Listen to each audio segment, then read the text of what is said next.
شويه للناس، فعايزاك تقولي وجهه نظرك في الحكايه دي. وكان برضه السنه اللي فاتت تحت السيطره وسقوط هقول لك ان فكره النكد بدات قبل ما نيللي كريم يتعرض للمسلسل.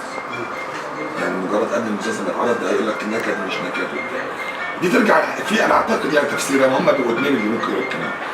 الجمهور العادي واحنا دمنا خفيف اصلا لدرجه ان نيللي كريم بقت يعني ردودها لو تشوفي كل اللي قالش عليها هي قلشت عليه. وعلى فكره عمل تعاطف جامد جدا من الجمهور يعني. وليه لحد ما وعد يعني بص ناجحه لدرجه ان انت ممكن تخبط فيها عادي بتتقبل. يعني طبعا نيللي مش محتاجه على فكره وعظمها، هي واخده حقها يعني في مكانها يعني. بس انت اي حد بيطلع هتلاقي حد يخبطك كده مثلا. يعني مثلا انا اتفرجت مثلا على الاسطوره محمد رمضان، اوكي وجهات نظر كل واحد له طريقه نظر، بس ما يقدرش تنكر ان هو له شعبيته.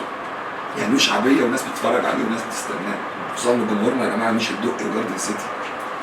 جمهورنا مش يعني انت لو نزلت عملت احصاءات في الارياف، ارياف المنصوره ارياف طنطا مثلا كلمه السنبلاوي، انتوا هتتفاجئوا يا جماعه على الفرق، هتتفاجئوا. سيبك بقى من مين عامل ايه واعلى مشاهده والجو ده مش موجود. ايوه انا عارف الموضوع ده مش الموضوع ده موجود هنا كده وسطنا. واتمنى ان الصحافه بقى يعني دي بقى الحاجات اللي بيعملها الصحافه دايما اكتر حاجه بتعمل ثورات في الاشياء يعني اللي هم بقى ايه تعالوا بقى يا جماعه الاحصاءات دي بقى كده 5 انتوا احنا هنجيب الحقيقه زي ما انت مصدر نفسك كصحفي ان انت بتبحث عن الحقيقه. لا تعالوا يا جماعه ومندوبينا انت من اقليم وانت من اقليم وانت من اقليم تبتدي تشوف انت ممكن تغير شكل قناه الدراما في مصر. يعني اقول لك على حاجه السينمات في مصر لو الاقاليم فيها سينمات الموضوع هيتغير. انت بقالك كام سنه ما شفتش فلاح في السينما. يعني لو حد جه عمل دراسه يعني لو جاب كمان كام سنه كمان 20 سنه تعمل دراسه عن السينما في مصر ونشرتها بره هيحسبوا ان مصر ما فيهاش زراعه ولا فيها ريف. هيحسبوا كلها مصر كلها بدق.